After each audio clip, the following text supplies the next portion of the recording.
Bonjour à toutes et à tous, bienvenue pour un nouveau Studio PS. Le concept de l'émission, vous le connaissez. Avec Julien, le caméraman, on vous a prévu une émission bien remplie. Au programme d'aujourd'hui, on parlera de personnes en situation de handicap. On évoquera également la journée du 8 mars, journée internationale pour le droit des femmes. Mais pour l'heure, nous avons rendez-vous place Poulart avec Julien Ottendal pour une loi qui a fêté ses 100 ans.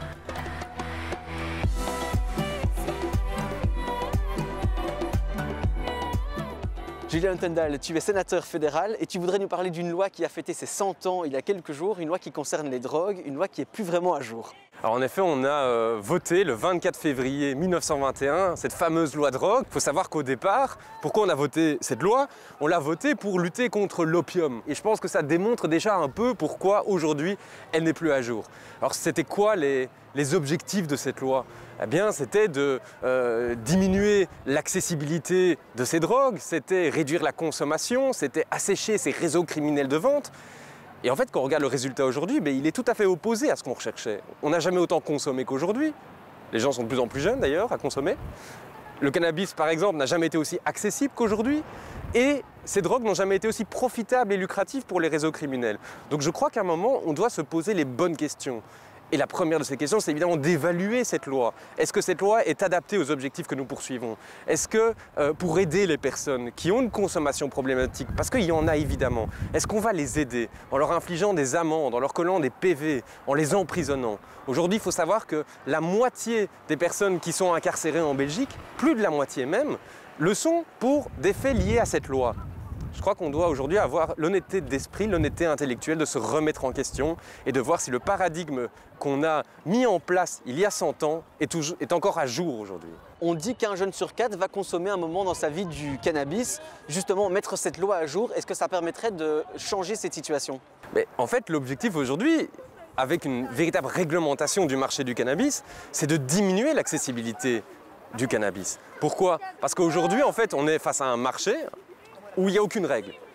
Qui fixe les règles? Ce sont aujourd'hui les réseaux criminels qui les fixent. Évidemment, leur seul objectif, c'est de vendre. Ils s'en foutent de vendre du cannabis à un moins de 18 ans. Ils ne vont pas lui demander sa carte d'identité. Donc ici, l'objectif qu'on a, c'est de justement mettre des règles sur un marché qui existe pour, diminuer la consommation au maximum, interdire la consommation aux plus jeunes, assécher ces réseaux criminels et aider réellement les personnes qui ont une consommation problématique. Justement, mettre en place un marché qui va être réglementé, ça va dégager des bénéfices. Qu'est-ce qu'on pourrait faire avec les bénéfices de ces ventes? Alors, la réglementation du cannabis aura deux effets.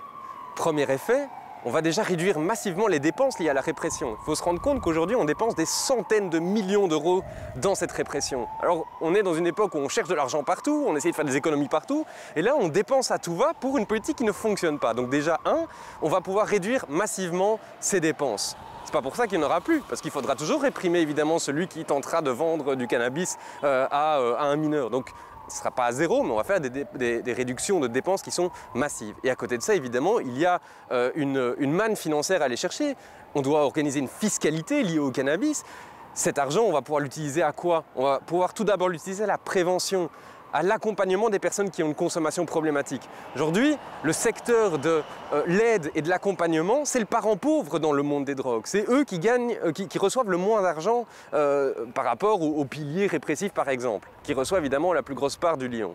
Donc, on va pouvoir mettre vraiment de l'argent dans toutes ces associations qui font un travail admirable aujourd'hui avec tellement peu de moyens. Deuxièmement, on va pouvoir redistribuer cet argent aussi pour le secteur des soins de santé. On les a applaudis pendant des mois et des mois. Donnons-leur les moyens qu'ils méritent et dont ils ont besoin aujourd'hui. Donc cet argent, on va pouvoir le redistribuer pour toute la société, pour notre sécurité sociale, pour nos écoles, pour tous les pans de la société où aujourd'hui on manque d'argent.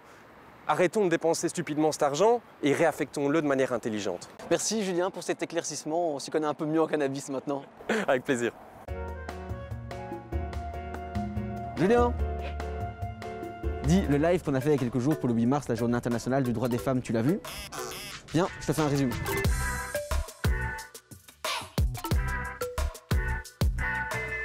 Écoute un peu ça, Julien. Des salaires inférieurs de 23% à ceux des hommes. Première victime de harcèlement, de sexisme, de licenciement, de temps partiel. Tu vois, Julien, c'est pour ça que le combat pour l'égalité entre les femmes et les hommes au Parti socialiste, eh bien, c'est un combat absolument fondamental. Le 8 mars dernier, on a organisé un live 100% féminin qui a réuni 12 femmes engagées. Alors ce débat, on l'a découpé en 3 parties. Et d'ailleurs, on vous propose d'écouter la première partie, composée d'Eliane Tillieu, de Ludivine de Donder, d'Anne Lamblin et de Gwenaëlle Grovinus. Elles ont abordé ensemble le sujet de l'inégalité salariale et du plafond de verre qui, en 2021, reste un fait. C'est quand même dingue de se dire qu'aujourd'hui, en 2021, on est encore dans une situation où 4 femmes sur 10 travaillent à temps partiel, alors qu'au final, il n'y a qu'un seul homme sur 10 qui est dans cette situation. Et donc voilà, c'est très interpellant parce qu'on se rend compte que c'est vraiment une inégalité qui est sur le montant du salaire à proprement parler, du salaire horaire, mais qui va au-delà de ça. C'est aussi, par exemple, on va se rendre compte que les femmes vont être dans les métiers qui sont finalement les moins rémunérateurs. Donc voilà, pendant cette crise sanitaire, on a vu que finalement, c'était les femmes qui avaient porté à bout de bras tous les métiers qui ont été indispensables pour faire tourner le monde finalement pendant cette crise sanitaire. Mais finalement, la plupart de ces métiers, c'est des métiers qui sont sous-rémunérés. Et donc voilà, c'est une inégalité que les femmes connaissent du début jusqu'à la fin de leur carrière et qui se répercute également sur leur pension. Et donc oui, on est confronté évidemment à des témoignages tels que ceux-là de manière quotidienne, et c'est pour ça qu'il est important que nous agissions, ce que nous faisons évidemment à travers d'une série de propositions voilà, qui existent déjà aujourd'hui, mais qu'il y a encore des choses évidemment qui doivent être renforcées. Il faudrait plus de mixité femmes-hommes dans la sphère professionnelle. Et qui de mieux placé que Ludivine de Donder, la première femme ministre de la Défense, pour en parler.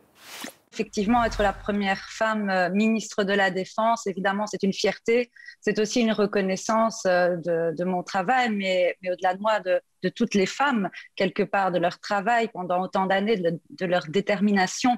Et je pense que le choix de ce gouvernement d'une parité, le choix de Paul Magnette d'avoir mis davantage de femmes des postes clés qui étaient auparavant occupés par des hommes, a valeur d'exemple pour d'autres femmes qui peuvent ainsi être encouragées à jouer un rôle plus actif dans un domaine où elles peuvent faire la différence. Et effectivement, à la Défense, elles peuvent faire la différence. Elles ne le savent peut-être pas encore assez. Aujourd'hui, on a au niveau des femmes, que ce soit militaires ou civiles, 11,56% au sein de la Défense. C'est en progression parce que l'année dernière, nous étions à 9%, donc on va dire qu'on est sur la bonne voie, mais ça reste évidemment encore un chantier sur lequel nous devons travailler. Alors comment améliorer l'égalité et l'intégrer dans les mentalités? Cela passe sans doute par l'éducation. Anne Lamblin, vice-présidente du Parti socialiste, nous donne quelques pistes. Dans toutes les fonctions, en fait, il y a un travail d'adaptation à faire. C'est pas seulement la femme qui doit s'adapter à la fonction qui était historiquement plus masculine ou majoritairement plus masculine. C'est vraiment réellement la fonction qui doit aussi s'adapter à la femme dans ses institutions, dans ses règles, etc. Et donc, on a ici abordé la question des quotas tout à l'heure. Les quotas, c'est effectivement un outil qui s'avère indispensable. On le voit avec la constitution des listes électorales, on le voit avec la présence des femmes aussi dans les conseils d'administration, etc. Je pense que là, il y a un réel travail encore à faire et c'est un outil, mais en parallèle, il faut travailler sur l'éducation et la lutte contre les stéréotypes de genre dès le plus jeune âge. Hein. C'est vraiment depuis la naissance à la crèche, à l'école, la petite enfance jusqu'à aujourd'hui, parce que c'est vraiment ces stéréotypes de genre qui vont créer ce phénomène d'autodépréciation des femmes, c'est-à-dire le fait que les femmes, finalement, parce qu'elles ont été baignées depuis le plus jeune âge dans ces stéréotypes, elles n'ont plus confiance en elles se dévalorisent toutes seules et elles n'ont plus le courage, je dirais, d'aller jusqu'en haut de l'échelle dans les entreprises et dans les fonctions et jusqu'aux hautes fonctions. Et là, il y a un vrai travail à faire aussi, mais c'est un travail qu'on doit faire dès la naissance, dès le plus jeune âge. Alors dans le deuxième débat, je vois qu'il y a Karine Lallieu, Christy Montréal, Sophie Thémon et Delphine Chabert. Elles ont parlé de la problématique de la précarité menstruelle. C'est aussi un combat que le Parti socialiste mène.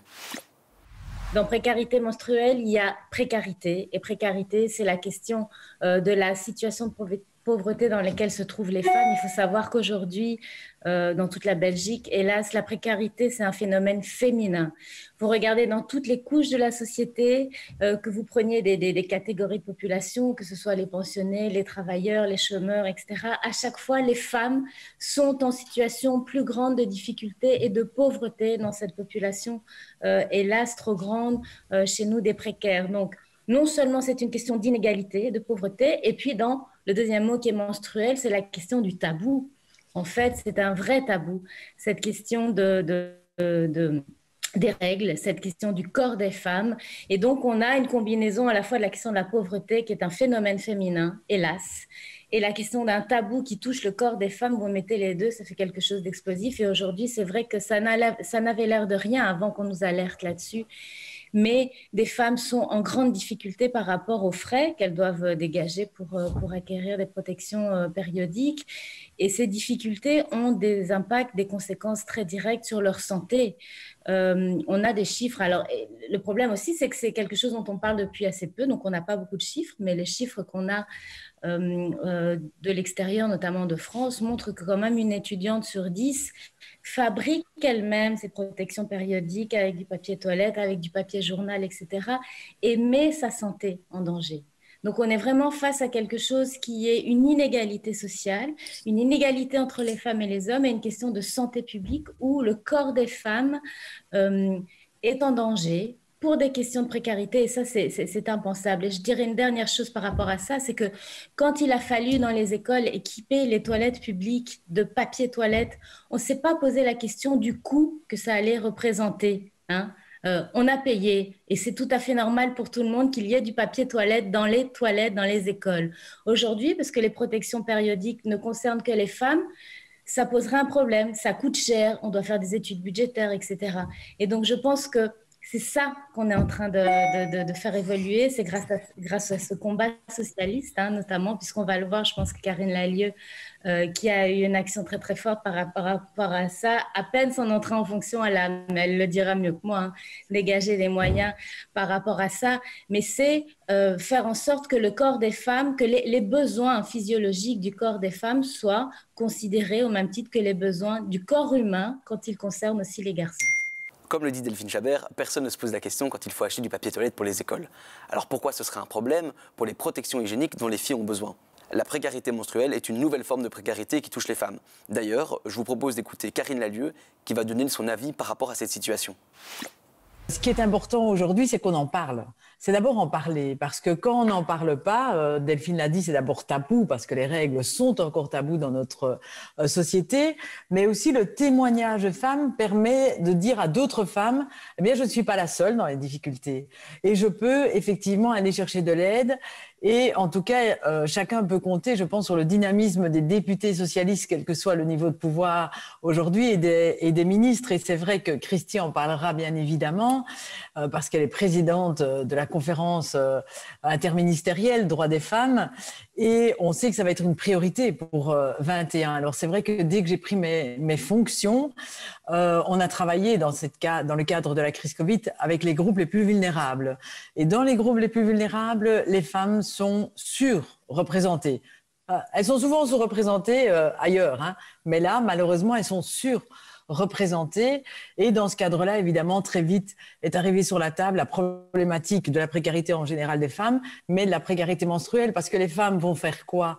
Elles vont nourrir leurs enfants, elles vont aller acheter les biens de première nécessité, la nourriture, les pâtes, la viande quand elles peuvent pour leurs enfants, mais elles vont s'oublier elles-mêmes et elles vont oublier leur santé. Toutes les études le montrent, Solidaris a montré que les femmes sont les premières à oublier ce qu'elles ont besoin pour elles-mêmes. Et donc là, effectivement, toutes ces protections coûtent cher. Et aujourd'hui, c'est pas acceptable qu'aujourd'hui, une femme, une étudiante, doit choisir, parfois encore une enfante, une adolescente aussi, hein, parce que c'est dès 12 ans parfois aujourd'hui, et donc doivent choisir entre parfois le bien-être de leur famille, de leurs enfants, ou son propre bien-être et sa santé. Et donc c'est vrai qu'on a dégagé 200 000 € simplement pour les deux plateformes francophones et néerlandophones par rapport au relais des plateformes. Allez, j'arriverai, le Conseil francophone des femmes belges. Et dans ce cadre-là, ils ont reçu 200 000 €, non seulement pour évaluer les besoins et pour voir comment on peut arriver, nous, tout ensemble, au niveau de tous les niveaux de pouvoir, à demain, je l'espère en tout cas, la gratuité pour les femmes qui en ont le plus besoin. Pour ce troisième débat 100% féminin, c'est Nawal Benamou qui prend la parole concernant les violences faites aux femmes. Elle est secrétaire d'État à l'égalité des chances. Elle est également auteure du plan bruxellois contre les violences faites aux femmes. Et elle estime qu'une réponse coordonnée de tous les niveaux de pouvoir est nécessaire pour trouver une solution à ce problème. Dès mon entrée en fonction, en fait, j'ai vraiment voulu rencontrer le secteur associatif et être à l'écoute de leurs recommandations, de leurs remarques et de ce qu'il fallait améliorer. Et c'est pourquoi, en fait, dans mon plan aujourd'hui, eh bien, c'est un plan qui a été co-construit avec le secteur associatif et on nous parle beaucoup de formation des acteurs de première ligne, des campagnes de sensibilisation, de prévention. Et donc, nous, ce qu'on a voulu, c'est vraiment agir à notre niveau. Mais en matière de violence conjugale, j'ai constaté que, voilà, on peut sensibiliser, on peut lancer des campagnes de communication, on peut aussi accueillir différemment les femmes, mais il faut aussi pouvoir agir d'un point de vue national. Et pour pouvoir lutter contre les violences conjugales, il faut que ce soit vraiment un enjeu national et que tous les ministres de notre pays se saisissent de cette problématique. Donc il faut qu'on en parle au niveau de la justice, il faut qu'on en parle au niveau de l'intérieur, parce qu'on a en fait un arsenal législatif bien fourni. Il y a d'autres femmes avant nous qui ont fait des violences conjugales une priorité. Je pense à Lorette Onkelings à l'époque, à Annemie Maas. Donc elles ont été pionnières en la matière. Elles ont notamment mis en place l'éloignement temporaire des auteurs. Donc c'est une mesure qui existe, mais qui en fait n'est pas suffisamment appliquée. Et nous, ce qu'on veut, c'est vraiment sensibiliser eh bien, la justice pour qu'elle applique un peu plus cette mesure-là dans des dossiers où la vie des femmes serait en danger, mais aussi on a un projet pilote qui a été lancé à Gand, c'est ce qu'on appelle un GSM en fait grand danger, qui est relié à un service de police. Lorsqu'une femme est victime de violences conjugales et lorsque sa vie est en danger, eh bien, elle peut appuyer sur ce téléphone qui est tout de suite relié au service de police et qui peut tout de suite intervenir et réagir et sauver la vie de cette femme. Et ce projet-là, eh bien, a porté ses fruits en Espagne notamment, et on a vu que leur taux de féminicide a baissé grâce notamment à ce projet-là, et j'ai vraiment envie qu'on puisse l'appliquer eh bien, dans toutes les zones de police dans notre pays, et que ce ne soit pas simplement un outil gadget, mais que ça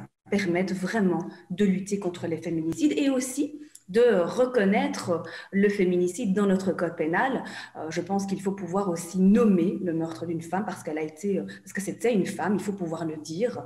Et ça, je pense, à mon sens, que ça reste encore tabou chez nous et il faut pouvoir y travailler. Je sais qu'il y a des propositions en la matière, que le groupe PS à la Chambre notamment a déposé un texte et il faut continuer à batailler pour qu'on reconnaisse le féminicide chez nous. Encore une fois, merci à toutes les intervenantes pour ce débat 100% féminin. Vous pouvez bien sûr le revoir en intégralité sur notre chaîne Twitch, www.twitch.tv/PSBelgique. Maintenant, Julien, tu remballes tout, on va acheter un ticket de train et on va à Namur. On va rencontrer Philippe Courard et Jean-Marc Delisée. Ils sont en train de changer la Constitution en faveur des personnes qui vivent avec un handicap. Julien, le train dans 2 minutes, quel numéro 3, viens.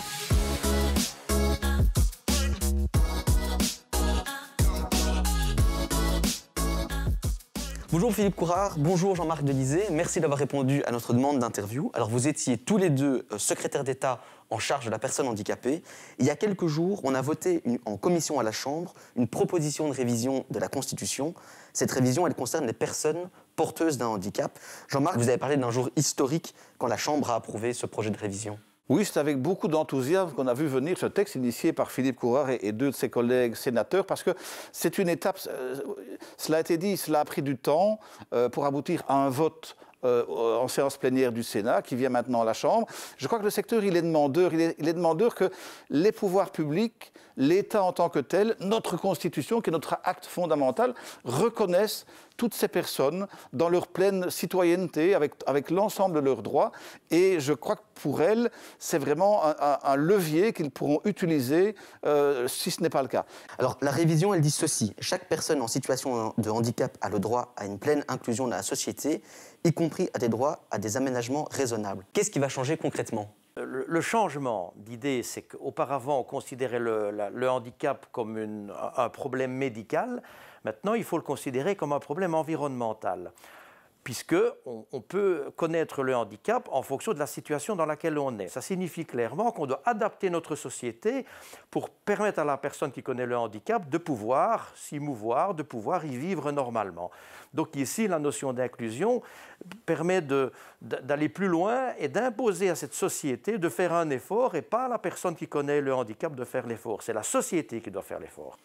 La société fait et les personnes en situation de handicap en font pleinement partie et elles doivent, comme tout autre citoyen, bénéficier des mêmes droits. Donc, il y a une obligation de résultat pour les pouvoirs publics de faire en sorte que chaque citoyen, quelle que soit sa situation médicale, physique ou autre, eh bien, puisse accéder à l'ensemble de ses droits. Le droit à la mobilité, le droit à l'emploi, le droit à la formation, le droit à une vie sociale, à une vie affective également. Donc, il y a encore des enjeux et maintenant, nous aurons un référent dans la Constitution. Lutter contre les inégalités, c'est dans l'ADN du PS, selon vous ?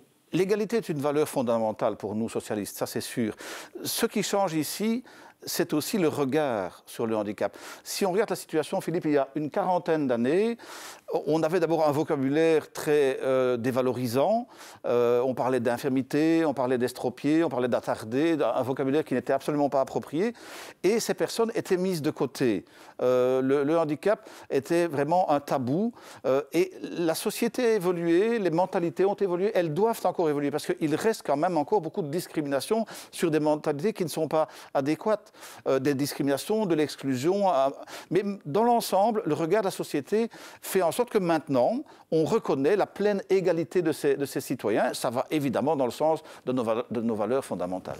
Le Parti socialiste a toujours défendu l'ensemble de la population, mais avec une attention particulière sur la personne qui est la plus fragile, sans emploi, qui connaît le handicap, qui a besoin d'une formation ou d'un encadrement particulier. C'est à la société, et le Parti socialiste y contribue, à apporter les réponses concrètes pour aider au quotidien celles et ceux qui connaissent le handicap ou qui le vivent dans leur famille.